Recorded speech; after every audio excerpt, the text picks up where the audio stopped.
Greetings, I'm Dak Rulo, I'm Christy Doff. and this is the Overwritten Report. In tonight's episode, we will consider some of the reasons why we should say to hell with Panquake, which is supposedly a social media app, but right now it's just an idea. An idea on which many gullible people are wasting quite a bit of their money. So, Christy, you unfortunately have a bit of a history with Susie Dawson, the person behind Panquake. Why don't you let the audience know what Susie Dawson is and what she's about? Yeah, I guess I would describe her as sort of this internet personality that's moved from campaign to campaign, kind of writing on Julian Assange's and Edward Snowden's coattails, soliciting donations from, people who just want to support journalists and press freedom, all the while, explaining that New Zealand government and multiple governments around the world are after her and trying to murder her. So, yeah. Yeah, so it seems that what she's doing is she claims that the New Zealand government or some unknown Western intelligence agency has been attempting to assassinate her, but failing for the last several years. Right. Kind of like Wile E. Coyote. Yeah, they must not be very good at their jobs. No, and they have been trying to kill her because she has been commentating on Julian Assange and Edward Snowden, just like hundreds, if not thousands, of other people. And so she begs her audience to throw lots of money at her in order to protect her in her quest against tyranny. And her latest swindle is Panquake, which is supposed to be a social media app that will be an alternative to Twitter. And how much money has she been asking people to throw at this? Close to 200,000, I believe. Yeah, and so far we've seen nothing of it. There's no prototype, there's no demo, there's no indication that any time or energy has actually been spent towards developing this project at all. Yet for some reason she needs close to $200,000 in order to get it off the ground. Yeah.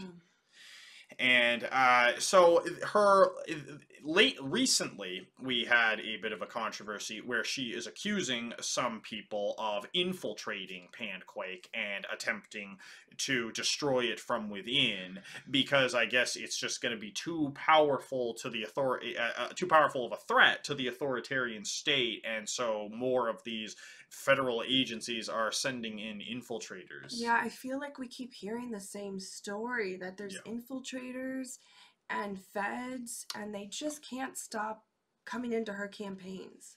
I mean, it's like just a recycled story over and over and over and over again, really, for the last, I don't know, decade? Yeah, basically anytime anybody has a problem with her, her critics are demonized as infiltrators and controlled opposition because she's just that influential. If you look back at Susie Dawson's work, I would say she's less of a journalist and more of a smear artist, because majority of her work is demonizing other people. Yeah. And trying to make these long, ridiculous essays, whatever you want to call them, of piece together proof of why this person is a fed, while they're an infiltrator. People such as Whitney Webb have been subjected to this, and it doesn't seem like it's going to stop anytime soon with this latest incident. Now, what she does is, instead of actually going after people in power, what she does is she goes after smaller journalists and activists and demonizes them and encourages her supporters to dox them and to send death threats against them. And then eventually she turns on her own, because this man that she is accused of infiltrating her group, he's a character by the name of Raymond Johansson. He calls himself an activist, but he spends all of his free time on Twitter, and he sent multiple death threats against me, for which Twitter had to suspend his account on multiple occasions. She's now accusing him of infiltrating Panquake and trying to destroy it from within. And we don't have any sympathy for Mr. Johansson, obviously, but it just does raise the question, how many people does she have to slander and defame in order to cover her own, not just her incompetence, but also just her lack of general appeal? I mean, it's suggestive that perhaps she's not quite as popular as she wants people to think. Right. It is a continual scapegoat, and it seems to be, how she moves from campaign to campaign to campaign. One starts and stops, and it's always because of X, Y, or Z is an infiltrator, and this happened, and so now it's time to regroup and move over here. And this came with a lot of accusations that people were leaving behind the scenes, and Yeah. the celebrity endorsements were not so plentiful anymore. Yeah, we do have to talk about the celebrity endorsements. She dusted off her keyboard and returned to YouTube for the first time in almost a year to release a series of celebrity testimonials where people like Chris Hedges and Lee Camp and Jimmy Dore told people that they should donate money to Panquake. The problem is that first of all, celebrity endorsements are just inherently ridiculous. Yeah. But in the case of these guys, it really just raises questions about why are they getting involved with something like this. It raises questions about the integrity of everyone who's involved with the project. The integrity doesn't go up just because Chris Hedges tells me to support the product. No, and that this product is sort of being, again, on the coattails of Julian Assange, is like, Yeah. we are realizing Julian's dream of a social media platform that does not treat its users in the abusive way we've seen in other ones. And you gotta wonder if that really was Julian Assange's dream. I don't know if he would have gone into the social media realm had he not been imprisoned. I don't think that's where he was going. I don't speak for him, but Right. I think it's very insincere and disgusting, frankly, to speak for him and try to promote your product as something he would have envisioned. Yeah, and what's also troubling about it is that with these endorsements, there's never a sense that she can succeed on her own merits. It's always because somebody else is saying her product is good, or because Western intelligence agencies are saying that her product is bad. Right. But there may be another reason why she is turning to defamation in order to sell her snake oil, and that is because former President Trump recently announced that he is going to create a social media platform. And the reason this would have appeal is because, unlike BitChute and Parler and all of the rest, which suffer from infrastructural problems, Trump would presumably have the resources to build the money. Right, that's what I meant. Yeah. An app to build an app that actually has structural integrity. Yet Susie Right. Dawson does not, even if she has $200,000 to throw at it. Right, and I feel like this is sort of yet another story of victimhood. That is, we all know the child who got the bad attention, but good attention is bad attention. It's the same thing. They thrived on any attention. That's what we're experiencing here when we see people like this create victimhood stories and say that they're being attacked by, this activist over here or this social media platform over here is trying to get us to stop producing our product. It's just a victimhood mentality that we feed into when people are supporting and throwing money at this. And, the poor me, pity me, support me. Yeah. It's interesting how she constantly presents herself as a victim, yet she lives, well, she claims she's in Russia. I've never seen any evidence that she's actually there. So she could be in New Zealand for all we know. She is, wherever she is quite safely tucked away from the consequences of her destructive criminal slander. Yes. And we saw her go on a campaign of public extortion against some of her most loyal sycophants. Those, of course, would be the people with Action for Assange. She publicly extorted Steve Poikonen, who, of course, joined in the defamation campaign against me. She publicly extorted Andrew Zygmunt, who not only defamed me, but also sexually harassed you. And we saw an interesting reaction from some of the other sycophants, like Sarcasm Stardust and Frank Analysis. These people who were too gutless to stand up to Susie Dawson before, suddenly they're beginning to rethink their allegiance and their loyalty to her. But considering the damage that they were comfortable with previously, this sudden change of heart is much too little, much too late. Right. The many people did attempt to reach out as oh, I'm sorry this is happening to you, that sucks.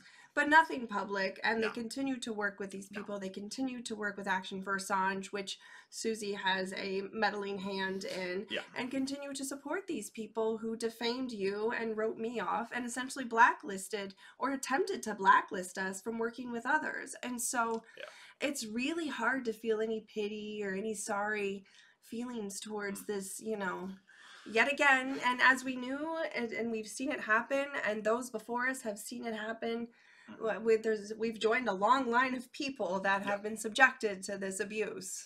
And we found that most of the people who were subjected to this abuse and who went on to continue, they did not allow these charlatans and con artists and slanderers to put them down. They kept writing and speaking in support of Assange. We find that they have a much better moral code, and they're much more thoughtful people because they're not concerned with this media public relations image. They're not treating pro-Assange commentary and activism like it's a business. No, it's not a career that they're trying to build on the back of. Right, because that's the thing, is somebody like Susie Dawson or Taylor Hudak, they obviously don't have any skill or ability to think for themselves. They don't have any appeal as independent voices. They have to leech off of Assange and Snowden, people who actually do have ability and knowledge, and try to create a commodity based upon it. Right, and the focus is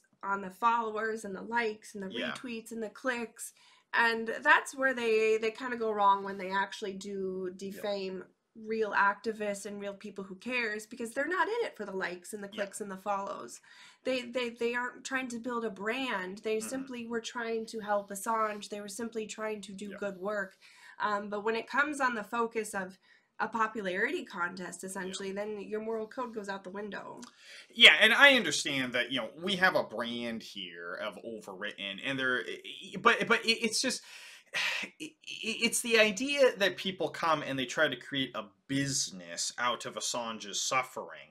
And so what that means is, when this case comes to an end, as it inevitably will, and the market potential is no longer there, these people who claim to speak for Assange, they claim to be his spokespeople, if you will, they're going to pack up, and they're going to move on to the next subject to exploit. We saw this in general with the post-Trump Twitter. A lot of people ended up realizing that suddenly this political commentary was not quite as profitable as it was before, and so they gave up the venture.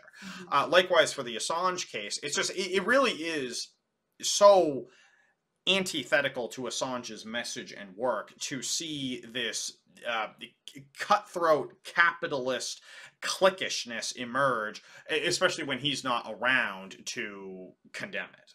Right. It is very ironic that this is all happening sort of around him, but he's still alive, he's still here, but he can't comment, he can't condone, he can't encourage other actions, and it's just, it's really disgusting to watch it happen, and it's unfortunate as we hear more and more about his health diminishing and the U.S. appeal continue on, but here we are. Yep. So that's where we are. And so this Panquake scam, obviously it's not going to come to anything. It's just Susie Dawson's latest swindle. And as she continues to solicit donations, I'll invest my money in things that are actually worth my time. So with that being said, we'd like to thank the audience for tuning into this episode of Overwritten. Please consider subscribing to this channel and helping to support this channel's visibility. We will have an additional discussion coming out next week, in which we consider World Press Freedom Day and its failure, the failure of the American government to speak in defense of Assange. And we will have additional content coming out in the future, for which I hope you will join us as well. And we will say thank you very much. Good night. Good night.